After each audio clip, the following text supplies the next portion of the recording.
다 같이 골로새서 4장 2절 말씀을 읽도록 하겠습니다. 시작. 항상 기도하고 기도 중에 감사를 드리며 깨어 있으라. 그리스도인들에게 빼놓을 수 없는 것 중 하나가 바로 기도입니다. 왜냐하면 기도가 그만큼 중요하기 때문이라는 것이지요. 그래서 데살로니가 전서 5장 18절에 쉬지 말고 기도하라라는 말씀이 강조하고 있는 것입니다. 오늘 본문도 그것을 가르쳐 주기 위해서 항상 기도하라라고 말씀하고 있습니다. 여러분 본문을 다시 한번 보실까요? 항상 기도하고 기도 중에 감사를 드리며 깨어 있으라. 여러분 항상 기도하는 것과 쉬지 말고 기도하는 것은 무슨 뜻일까요? 네, 하루 왼종일 밥도 먹지 말고 또 직장도 가지 말고 공부도 하지 말고 잠도 자지 말고 기도만 하라는 말씀입니까? 네, 쉬지 말고 기도하라는 것은요, 끊임없이 기도하라는 의미입니다. 사도행전 12장 말씀을 보게 되면요, 당시 교회에 박해가 있었습니다. 헤롯이라는 왕이 교회에서 몇 사람을 괴롭히려고 세베대 아들 야고보를 감옥에 가둔 후에 칼로 그 목을 베어서 죽였습니다. 헤롯은 대중의 반응을 살펴보았습니다. 대중들이 야고보를 죽인 것을 잘했다며 기뻐하자 헤롯은 베드로까지 잡아들였습니다. 그리고 무교절이 지난 후에 대중 앞에서 베드로를 공개 처형하도록 결정한 채 베드로를 감옥에 가둬두었습니다. 이런 어려운 상황에 교회는 함께 모였습니다. 그리고 교회는 베드로를 위하여 끊임없이 기도했습니다. 여기서 끊임없이 기도했다는 말과 앞서 언급했던 쉬지 말고 기도하라는 말은 같은 단어라는 것입니다. 그러니까 쉬지 말고 기도하라는 말은 끊임없이 기도하라는 뜻입니다. 사랑하는 가족들과 대화를 우리는 쉬지 않습니다. 사랑하는 부모님과 또 사랑하는 자녀들과 대화를 쉬지 않습니다. 부부간에도 끊임없이 대화가 오고 갑니다. 이와 마찬가지로 하나님과 대화가 중단되지 말고 끊임없이 지속적으로 기도하라는 것입니다. 지속적으로 기도하기 위해서는 매일 규칙적으로 기도 시간을 정해놓고 하는 게 좋습니다. 현대인들은 바쁜 생활을 하기 때문에 자신의 삶에 가장 좋은 시간을 정해놓고 그 시간에 기도하는 습관을 갖는 것이 매우 중요합니다. 하루 일과를 시작하기 전에 아니면 점심시간에 좀 여유가 있을 때 아니면 하루 일과를 마치고 잠자리에 들기 전에 방해받지 않는 시간에 기도하는 것이 효과적일 것입니다.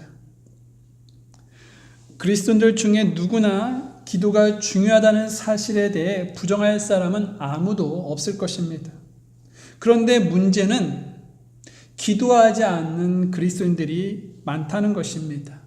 왜 그럴까요? 기도의 중요성을 모르고 있기 때문이라는 것입니다.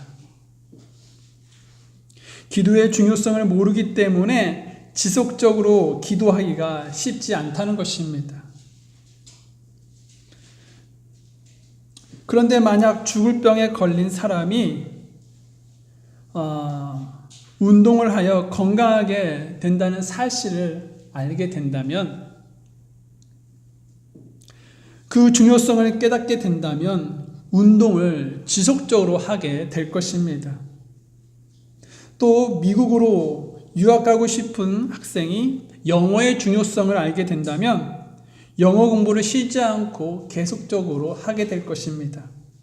또 운동선수가 훈련의 중요성을 알게 된다면 훈련 시간에 빠지지 않고 그 시간에 잘 참석할 것입니다. 마찬가지라는 것이죠. 우리는 기도가 중요하다는 것을 알게 된다면 기도를 결코 멈추지 않고 중단하지 않게 될 것이라는 것입니다. 그러면 왜 기도가 중요한 것입니까? 기도가 영적 전쟁에서 승리할 수 있는 무기이기 때문이라는 것입니다. 마귀는 동화에서 창조된 이야기의 허구적 존재가 아닙니다. 마귀는 이 세상에 실제로 존재합니다. 다만 마귀는 영적인 존재이기 때문에 사람의 눈으로는 보이지 않을 뿐입니다. 그러나 마귀는 이 세상에 실제로 존재하는 인격체입니다. 예수님께서 밤낮 40일 동안 금식하시고 그 뒤에 줄이 질 때 마귀는 3번이나 예수님을 유혹했습니다. 한 번은 돌들이 빵이 되게 하여 허기를 채우라고 유혹을 했죠. 그 다음은 성전 꼭대기에서 뛰어내려서 하나님의 아들임을 증명해 보라고 미혹을 했습니다. 마지막으로 마귀는 자신에게 한 번만 경배하면 그 대가로 세상에 있는 모든 영광과 모든 것을 준다라고 미끼를 던졌습니다. 이처럼 마귀는 허구적 존재가 아닌 인격이 있는 실제적인 존재라는 것입니다. 또 마귀는 속임수의 명수입니다. 그래서 거짓의 압이라고 성경은 말씀해주고 있습니다. 마귀는 이브에게 선악을 알게 하는 나무의 열매를 먹어도 절대로 죽지 아니한다고 거짓말을 했습니다. 하나님께서는 그것을 먹는 날에는 어떻게 한다고 하셨습니까? 반드시 죽으리라 라고 말씀을 하셨죠. 그런데 마귀는 거짓말을 했습니다. 선악과를 먹으면 절대로 죽지 아니한다라고 말입니다. 마귀의 이러한 거짓말을 듣고 이브는 선악과를 다시 보니까 먹기에 좋고 보기에 아름다우며 사람을 지혜롭게 할 만큼 탐스럽게 보였습니다. 결국 첫사람 아담과 이브는 그 유혹을 이기지 못하고 인류를 죄와 타락의 길로 이끌었습니다. 또 마귀라고도 하는 사탄은 이 땅에서 한시적인 그런 통치자로 존재합니다. 주님이 이 땅에 다시 오실 때 공중 권세의 통치자로서 영적 세력들을 통치하고 있다는 것입니다. 그러나 예수님이 다시 오시면 이 세상의 통치자인 사탄은 영원한 심판을 받게 될 것입니다. 그러나 그 전까지는 사람을 넘어뜨리기에 온갖 힘을 쏟으며 때로는 사악함과 또 때로는 빛의 천사로 자신을 적절하게 변장하여 덫을 놓을 것입니다. 이처럼 마귀는 사람과 환경에 따라 전략을 바꾸며 아주 교활함을 보입니다. 더구나 마귀는 이러한 유혹을 할 때에 휴일이 없다는 것입니다. 사람은 달력에 빨간 날은 쉬죠. 하지만 마귀는 공휴일이 없습니다. 방학이나 휴가가 없습니다. 낮도 없고 밤도 없습니다. 24시간 풀가동하며 울부짖는 사자같이 두루다니며 삼킬 자를 찾고 있다는 것입니다. 더구나 지금 마귀는 자기의 때가 얼마 남지 않는 것을 알고 있기 때문에 더욱 교활한 방법과 갖가지 방법으로 믿는 자들을 공격하고 미혹하고 유혹하고 있다는 것입니다. 이런 현실 속에서 우리가 살고 있는 것입니다. 그러면 어떻게 하면 영적 전쟁에서 승리할 수 있을까요? 출애굽기를 보면 이스라엘 백성이 이집트를 탈출을 하게 됩니다. 그리고 하나님께서 약속하신 가나안 땅을 향해 전진을 하게 됩니다. 그런데 리비딤에 이르렀을 때 아말렉 군대가 이스라엘을 공격해 왔습니다. 이 싸움의 결과는 불보듯 뻔했습니다. 왜냐하면 갑자기 쳐들어온 아말렉 군대를 오합지졸과 같은 이스라엘 군사들이 막을 수 없었기 때문입니다. 더구나 창이나 화살이나 훌륭한 그러한 무기도 변변치 못했기 때문에 이스라엘은 패할 수밖에 없는 상황에 있었습니다. 그러나 실제 결과는 반대였습니다. 반전이 일어났다는 것이죠. 아말렉은 원래 싸우기를 좋아하는 유목민들이었기 때문에 군사력이 우세했지만 이스라엘 백성이 이겼다는 것입니다. 어떻게 이겼습니까? 네, 성경은 모세가 손을 들면 이스라엘이 이기고 그가 손을 내리면 아말렉이 이기더라라고 말씀하고 있습니다. 이 말은 모세가 기도하면 이스라엘이 이기고 모세가 기도를 쉬면 패했다는 뜻입니다. 그러니까 기도는 바로 전쟁의 승패를 좌지우지할 수 있는 무기라는 것입니다. 기도는 영적 전쟁에서 굉장히 중요한 것입니다. 우리는 필요할 때에만 기도하는 것이 아니라 늘 깨어 기도해야 합니다. 기도는 나의 삶의 한 부분이 아니라 삶 자체가 되어야 합니다. 왜냐하면 기도는 영적 전쟁에서 승리할 수 있는 위대한 무기이기 때문이라는 것이지요. 우리 주님께서도 십자가를 앞에 놓고 겟세마네 동산에서 기도를 했습니다. 십자가의 죽음을 감당하기 위한 기도였습니다. 주님은 마귀의 도전을 완전히 묵살하고 영적 전쟁에서 승리하여 인류의 구속을 위해서 십자가를 질 수 있었던 것입니다. 그렇습니다, 여러분. 모든 싸움의 승리는 기도만이 가능합니다. 우리는 보이지 않는 마귀와의 영적 전쟁을 하고 있는 자들입니다. 에베소서 2장 12절에 보면 우리는 살과 피와 맛부터 싸우지 아니하고 정사들과 권능들과 이 세상 어둠의 치리자들과 높은 처소들에 있는 영적 사악함과 맛부터 싸우느니라 라고 하였습니다. 이스라엘 백성이 아말렉을 이김으로 가나안을 향해 전진한 것 같이 우리도 영적 전쟁에서 승리하여 천국을 향해 전진해 나아가는 그리스도인들이 되기를 소망합니다. 또 왜 기도가 중요합니까? 네, 주님께서 구하면 주실 것이라고 약속했기 때문이라는 것입니다. 우리 주님은 우리에게 모든 필요를 공급하기를 원하시는 분이십니다. 빌립보서 4장 19절에 오직 내 하나님께서 그리스도 예수님을 통해 영광 가운데서 자신의 부유하심에 따라 너희의 모든 필요를 공급하시리라 라고 말씀하고 있습니다.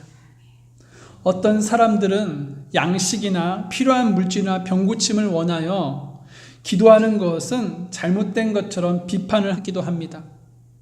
하나님은 우리의 모든 형편과 사정을 다 아시기 때문에 기도하는 것은 잘못되었다고 주장합니다. 게다가 주님은 우리에게 요구한 기도는 의식주 문제보다 첫째로 하나님의 왕국과 그분의 의를 구하라고 하지 않았냐며 반문하기도 합니다. 그러면서 다음과 같은 구절을 근거로 삼습니다. 마태복음 6장 8절인데요. 자같이 마태복음 6장 8절 한번 펴보겠습니다. 마태복음 6장 8절입니다.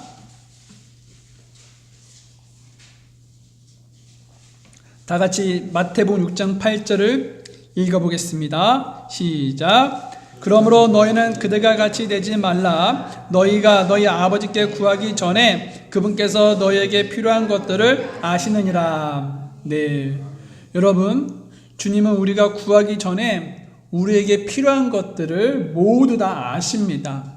그건 사실이라는 것이지요. 그래서 기도를 안 해도 될 것 같습니다. 그러나 이 구절은 앞뒤 문맥을 살펴보면 기도를 하지 말라는 의미로 써져 있는 말이 아닙니다. 7절을 여러분 잠깐 보면 오직 너희는 기도할 때에 이교도들과 같이 헛된 반복의 말을 사용하지 말라라고 말씀하고 있습니다. 또 그들은 자기들이 말을 많이 하여야 아버지께서 들으실 줄로 생각하느니라 라고 말씀하고 있습니다. 당시 이교도들과 우상 숭배자들은요, 기도를 할 때 말을 많이 하면 많이 할수록 또 기도가 길면 길어질수록 기도에 더 큰 효과가 있다라고 믿었던 것 같습니다. 그러나 우리 하나님은 말을 많이 하고 반복하고 오래 하면 설득당하는 분이 아니십니다. 기도는 설득이 아닙니다. 기도는 하나님께서 우리에게 필요를 채워주시고자 하는 것들을 구하는 것입니다. 하나님은 전지하신 분이십니다. 우리의 생각과 우리의 계획과 우리의 의도를 다 꿰뚫어 보고 계시는 분이시라는 것이지요. 그렇기 때문에 반복의 말을 사용할 필요가 없다라는 것입니다. 다윗은 시편 139편 2절에서부터 4절에 이런 말씀을 써 넣습니다. 주께서 나의 앉고 일어서는 것을 아시고 멀리서도 나의 생각을 이해하시오며 나의 행로와 나의 눕는 것을 둘러싸심으로 나의 모든 길을 익히 아시오니 보소서 오주여 내 혀의 말 중에 주께서 알지 못하는 것이 단 하나도 없나이다. 하나님은 모든 것을 알고 계시기 때문에 모르는 것이 없으십니다. 때문에 주님은 우리의 마음의 슬픔과 상처까지도 다 알고 계시다는 것이지요. 또한 우리가 지금 그분에게 말하고 싶어하는 것, 또 우리의 필요한 것이 무엇인지도 주님은 다 알고 계시다는 것입니다. 때문에 헛된 말을 반복하여 내가 원하는 것을 받아내는 수단으로 기도하는 것은 잘못된 것입니다. 우리는 기도를 할 때에 하나님께서 우리에게 필요를 채워주시고자 하는 것들을 구한다는 그런 의미로 우리는 기도에 임해야 하겠습니다. 그래서 우리는 방금 우리가 마태복음 말씀을 통해서 읽었던 그 말씀은 하나님께서 우리의 필요를 아시니까 기도하지 말라는 말씀이 아니라 필요를 채워주시고자 하는 것들을 구하라라는 그런 의미로 우리가 받아들일 수가 있다는 것입니다. 우리는 우리의 필요를 공급하시는 주님께 기도해야 합니다. 주님은 제자들에게 기도를 가르쳐 주실 때에도 마태복음 6장 11절에 이날 우리에게 우리의 일용할 빵을 주옵소서라고 말씀하시며 양식을 위해 기도하라고 제자들에게 또한 우리들에게 가르치셨습니다. 여러분, 마귀에게 속지 마십시오. 마귀는 우리가 주님께 기도를 하지 못하도록 기도를 할 필요가 없다라고 속삭인다는 것입니다. 그러나 우리가 분명히 기억해야 하는 것은 주님은 우리의 기도를 들으신다는 것입니다. 또한 우리에게 가장 좋은 것을 주시기를 기뻐하신다는 것입니다. 마태복음 7장 11절을 여러분 한번 살펴보십시오. 마태복음 7장 11절 말씀입니다. 다 같이 마태복음 7장 11절 말씀을 읽도록 하겠습니다. 시작. 그런즉 너희가 악할지라도 너희 자녀들에게 좋은 선물들을 줄 알거든 하물며 하늘에 계신 너희 아버지께서 자기에게 구하는 자들에게 좋은 것들을 얼마나 더 많이 주시겠느냐. 네, 우리 주님은 육신의 부모들이 자기 자녀들에게 좋은 선물을 주시는 것을 기뻐하는 것처럼 주님은 그분의 자녀에게 가장 좋은 것들을 주시기를 기뻐하신다는 것입니다. 그러나 문제는요, 많은 그리스도인들이 주님께 구하지 않는다는 것입니다. 어떤 문제가 생겼을 때 혹은 꼭 필요한 것이 있을 때 다른 사람들에게 가서 호소하거나 또 도움을 청하지만 정작 우리에게 필요를 채워주시는 주님께는 구하지 않는다는 사실입니다. 그러면 왜 구하지 않을까요? 기도 응답을 신뢰하지 못하고 있기 때문이라는 것입니다. 재미있는 이야기가 있습니다. 어떤 교회 옆에 술집이 들어왔다고 합니다. 그러자 교회는 매일같이 기도를 하여 그 술집이 망하도록 기도를 했습니다. 그런데 어느 날 술집이 정말 망해서 문을 닫았습니다. 그러자 술집 주인은 교회 때문에 술집이 망했다고 법원에 손해배상 청구를 했다고 합니다. 재판 과정에서 목사는 기도한다고 기도하는 대로 다 되냐며 반박을 했다고 합니다. 그러자 재판장이 기도해서 술집이 망한 것은 아니지만 술집 주인은 하나님을 믿고 목사님은 하나님을 믿지 않는 것 같다라고 했다고 합니다. 여러분, 그렇습니다. 우리도 이 예화에서 나온 목사님처럼 하나님을 신뢰하지 못하고 응답을 의심하고 있지는 않습니까? 야고보서 1장 6절은 우리에게 다음과 같이 권면하고 있다는 것입니다. 다 같이 야고보서 1장 6절 한번 펴볼까요?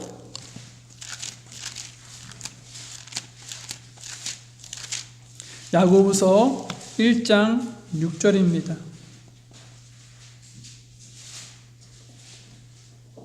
야고보서 1장 6절 읽겠습니다. 시작. 그러나 그는 믿음으로 구하고 조금도 흔들리지 말지니라. 흔들리는 자는 마치 바람에 밀려 요동하는 바다 물결 같나니. 7절도 읽겠습니다. 그 사람은 자기가 무엇을 주께 받을 줄로 생각하지 말라. 여러분, 믿음으로 구하셔야 한다는 것입니다. 믿음으로 구하면 주님은 우리의 필요를 공급해 주신다는 것입니다. 그러나 우리가 때때로 필요를 공급받지 못하는 이유는 무엇입니까? 바로 흔들린다는 것이지요. 의심한다는 것이지요. 또 무엇이 있겠습니까? 야고보서 4장 2절 말씀을 잠깐 보겠습니다. 야고보서 4장 2절입니다. 읽겠습니다. 시작. 너희가 욕심을 내도 갖지 못하고 죽여서 갖고자 해도 얻지 못하나니 너희가 다투고 싸워도 갖지 못하면 너희가 구하지 아니하기 때문이요. 네, 필요를 공급받지 못하는 이유, 그것은 또 바로 하나님께 구하지 않았기 때문이라는 것입니다. 우리는 왜 물질의 어려움을 겪고 있습니까? 성경은 대답합니다. 우리가 구하지 아니했기 때문이라고 말입니다. 우리는 왜 믿음이 성장이 없습니까? 성경은 대답합니다. 우리가 구하지 않았기 때문이라고 말입니다. 우리의 집안에 왜 불화가 일어나는 것입니까? 성경은 똑같이 대답합니다. 우리가 기도하지 않았기 때문이라고 말입니다. 여러분, 어떤 문제 앞에서 주님께 기도하지 않고 자신의 힘만 의지할 때 주님으로부터 아무 도움을 받을 수가 없습니다. 그러나 우리의 연약함을 인정하고 주님께 무엇이든지 구하면 하나님은 기꺼이 우리를 도와주시며 필요한 것을 공급해 주실 것입니다. 요한복음 14장 14절에 이렇게 기록이 되어 있습니다. 너희가 내 이름으로 무엇이든지 구하면 내가 그것을 행하리라. 여러분, 기도는 우리가 어떤 것을 얻을 수 있도록 하나님이 지정하신 방법입니다. 이 사실을 믿으시고 무엇이든지 주님께 구하십시오. 그러면 주님은 반드시 우리에게 주실 것입니다. 왜냐하면 주님은 신실하시기 때문이라는 것이죠. 주님의 약속은 반드시 이루어집니다. 아브라함이 75세 때 하나님은 아브라함에게 내가 너로부터 큰 민족을 만들겠다라고 약속하셨습니다. 그로부터 25년이 흐른 뒤에 하나님은 그 약속을 지키셔서 이삭을 선물로 주시는 것을 우리는 성경을 통해 읽어보지 않았습니까? 하나님은 변함이 없으시다는 것이지요. 하나님은 거짓말하지 않으십니다. 하나님은 약속을 또한 일방적으로 파기하지 아니하시는 분이십니다. 그렇기 때문에 우리는 하나님의 약속을 인내로써 기다릴 수 있어야 한다는 것입니다. 기도의 응답도 마찬가지입니다. 기도의 응답은 나의 때에 좌우되는 것이 아니라 언제나 하나님의 편에 달려있다는 것입니다. 우리가 믿음으로 기도하며 하나님의 응답의 때까지 포기하지 아니하고 기다린다면 분명히 하나님은 여러분의 기도에 응답을 해주실 것입니다. 또 왜 기도가 중요할까요? 예수님도 기도하셨기 때문이라는 것입니다. 마가복음 1장 35절을 잠깐 살펴볼까요? 마가복음 1장 35절입니다.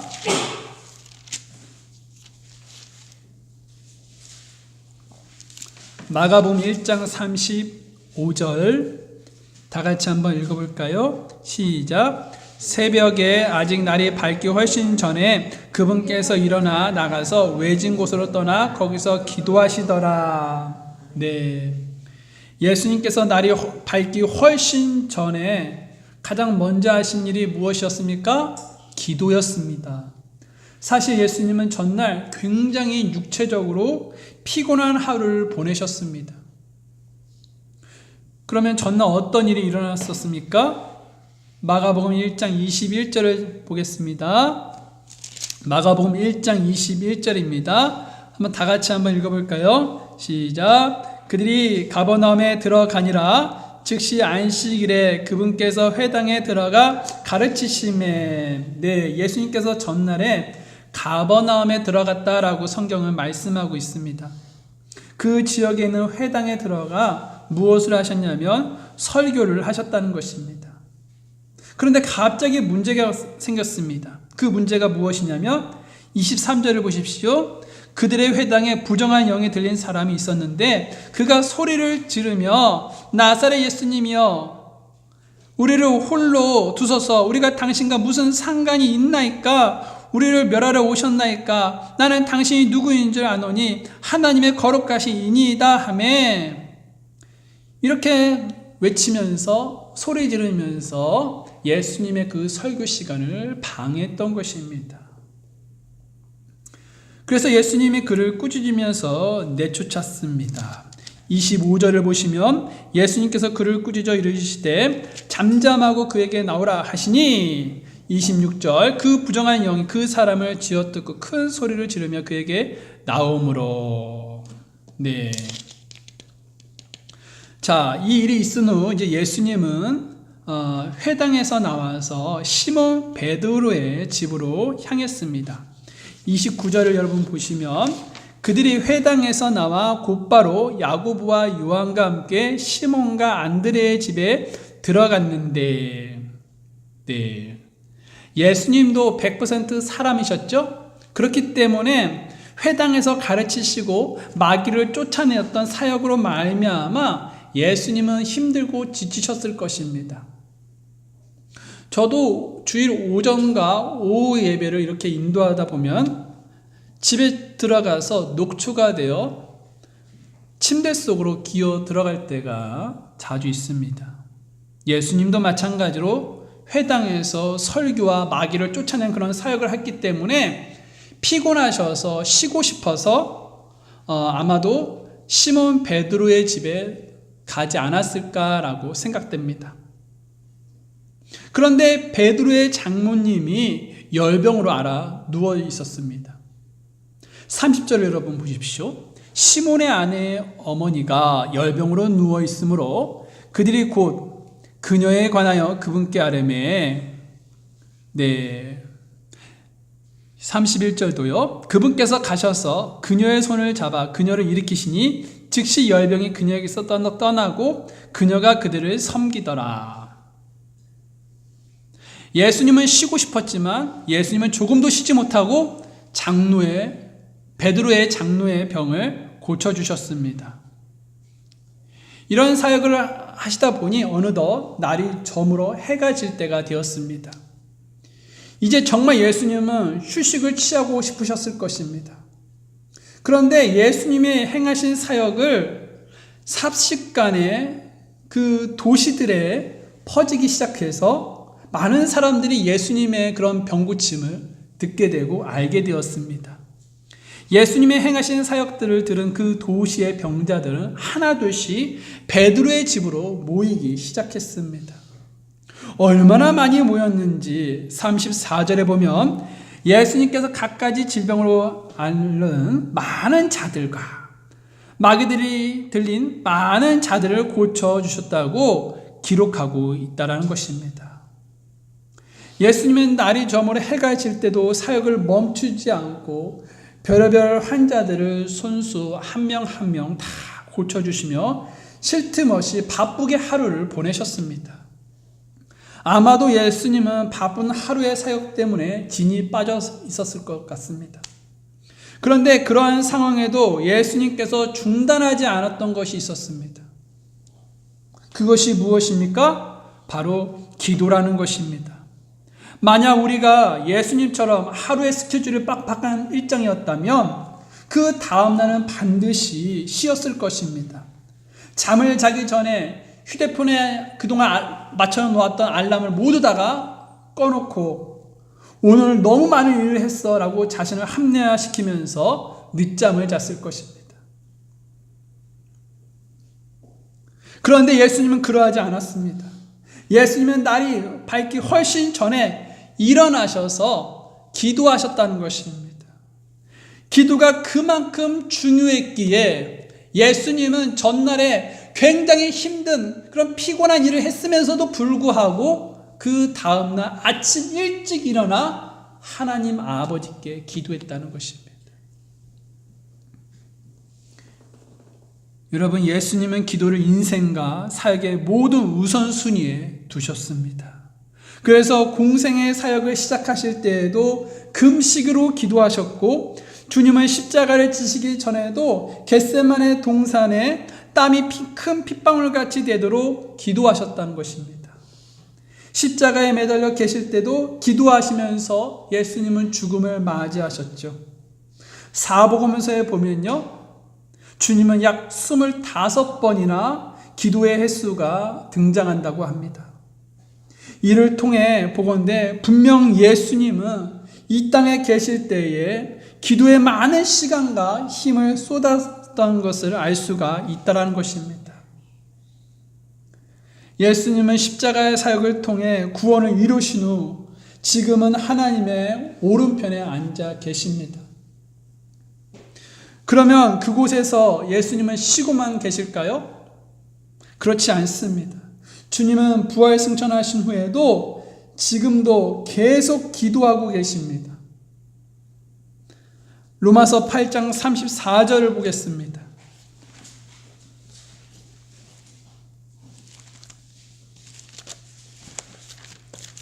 로마서 8장 34절 말씀을 보겠습니다.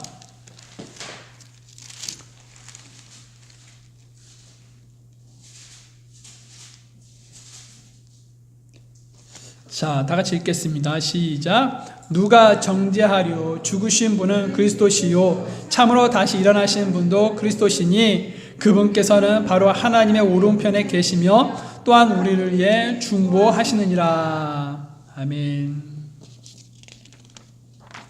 예수님은 살아계셔서 지금도 우리를 위해 중보하고 계십니다. 기도가 엄청 중요하기 때문에 아직도 주님은 기도를 중단하지 않고 지속적으로 지금도 계속 기도하고 계시는 것입니다. 믿음의 선배들도 기도의 중요성을 알고 있었기에 기도를 중단하는 법이 없었습니다. 다니엘서 6장에 보면 다니엘이 등장합니다. 다니엘은 유대인이며 바벨론 왕국에서 전쟁 포로였지만 하나님의 은혜로 가장 으뜸이 되는 총리가 되었습니다. 그러자 다른 총리들이 다니엘을 시기하기 시작했습니다. 그래서 고소할 기회를 찾으려고 노력했습니다.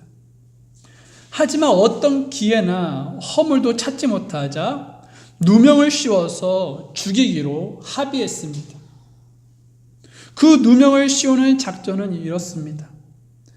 다니엘이 날마다 기도하는 모습을 보고 대적자들이 왕 앞에 나아가 30일 동안 누구든지 왕 외에 어떤 신에게나 사람에게나 청원하는 자는 사자굴에 던져 넣는 것이 어떻겠냐라며 청원을 했다는 것입니다. 이에 왕은 자신의 권력을 과시하고 싶어서 허락을 했습니다. 상식적으로 이런 위험한 상황에서는 몸을 사리는 것이 우선일 것입니다. 목숨이 귀하기 때문이라는 것이죠. 일반적인 사람들은 이런 상황에서 지금은 일단 살자, 내가 살아야지 주의 일도 더 할 수 있지 라고 생각하며 자신과 타협을 하게 됩니다. 그러나 다니엘은 어떤 모습을 보였습니까? 다니엘서 6장 10절 말씀을 보게 되면 그런데 다니엘은 그 조서에 도장에 찍힌 것을 알고도 자기 집에 들어가 자기 방에서 예루살렘을 향하여 창문을 열고 전에 하던 대로 하루에 3번씩 무릎을 꿇고 기도하며 자기 하나님 앞에 감사를 드리더라. 그는 자신이 사자굴에 들어가 죽을 수도 있다는 것을 알고 있었지만 이런 상황에서도 하루에 3번씩 무릎을 꿇고 기도하며 하나님께 감사를 드렸습니다. 정말 놀라운 믿음 아니겠습니까? 그런데 어떻게 이러한 모습을 보일 수 있었던 것입니까? 다니엘은 기도가 자신의 삶에 있어서 목숨보다 더 중요한 일로 여겼기 때문입니다. 다니엘은 죽음을 각오하고 기도했습니다. 그는 기도만은 포기할 수가 없었던 것입니다. 성경은 다니엘뿐만 아니라 초대교회 사도들에게도 기도가 중요한 일로 여겨졌다는 사실을 알려줍니다. 초대교회에 갑자기 제자들의 수가 크게 늘어났습니다. 그런데 문제가 터졌죠. 그리스 많은 과부들이 날마다 주는 배급에서 빠지는 일이 생겼습니다. 사도들은 이 사태를 가볍게 넘기지 않고 곧 대책을 세웠습니다. 정직하다는 평판이 있고 성령님과 지혜가 충만한 사람 7사람을 찾아서 그들에게 그 일들을 맡겼습니다. 그리고 사도들은 무엇을 했냐면 사도행전 6장 4절에 오직 우리는 계속해서 기도와 말씀 사역에 전념하리라 하니라. 여러분, 왜 사도들은 지금 교회에 문제가 발생했는데도 불구하고 그 일을 일선에서 처리하는 것이 아니라 기도를 하고 있었습니까? 그만큼 기도가 그들의 사역에 있어서 가장 중요했기 때문이라는 것이지요. 그렇습니다, 여러분. 기도는 호흡과 같이 중요하다는 것입니다.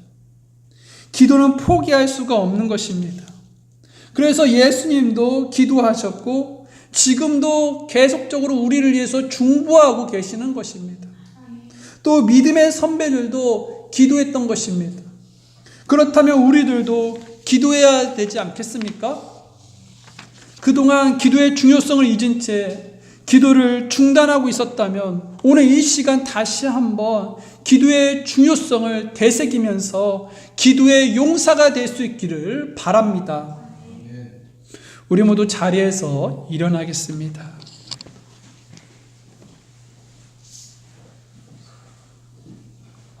저는 여러분을 주님께로 초청합니다.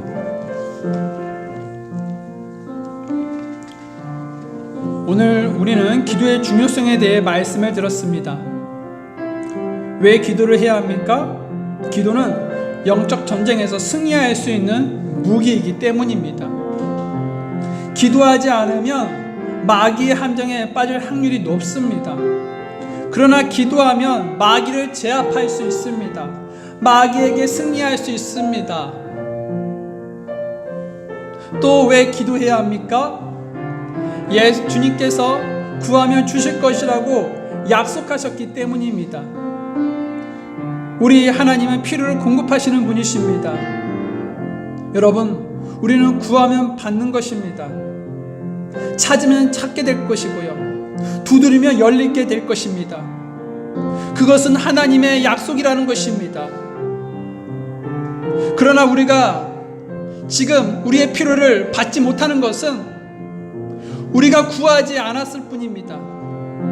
그래서 우리는 받지 못하는 것입니다. 그러나 우리가 구하면 너그러워 주시고 꾸짖지 아니하시는 주님께서 우리에게 넉넉하게 풍부하게 채워주실 것입니다. 또 왜 기도해야 합니까? 예수님도 기도하셨기 때문입니다. 예수님이 이 땅에 계실 때뿐만 아니라 지금도 기도 사역을 멈추지 않고 지속적으로 기도하고 계십니다. 우리도 기도의 본이 되시는 예수님을 따라 기도를 결코 중단하지 말고 끊임없이 기도하기를 원합니다. 믿음의 선배들은 죽을 수도 있는 상황에서도 죽을 각오를 하며 기도를 했습니다. 여러분 죽을 각오를 하면서 기도하고 있습니까? 여러분의 목숨보다 기도가 더 중요하다고 생각하고 있습니까? 기도는 우리의 호흡보다 더 중요하다는 것입니다. 그렇기 때문에 예수님은 지금도 기도를 멈추지 않고 있는 것입니다. 그렇다면 여러분, 우리는 다시 한번 기도가 회복이 되어야 합니다. 기도가 중단되었던 것이 다시 기도의 자리에 앉아야 한다는 것입니다. 무릎을 꿇어야 한다는 것입니다. 오늘 다시 한번 주님 앞에 기도의 용사로서 쓰임받기를 원하신다는 그런 마음이 주님께서 여러분들에게 주셨다면 이 시간 주님 앞에, 주님, 저 다시 한번 주님 앞에 기도의 용사가 되기를 원하오니 저에게 힘을 주시고 기도할 수 있는 시간을 주시고 환경을 달라고 이 시간 기도하지 아니하시겠습니까? 기도하겠습니다.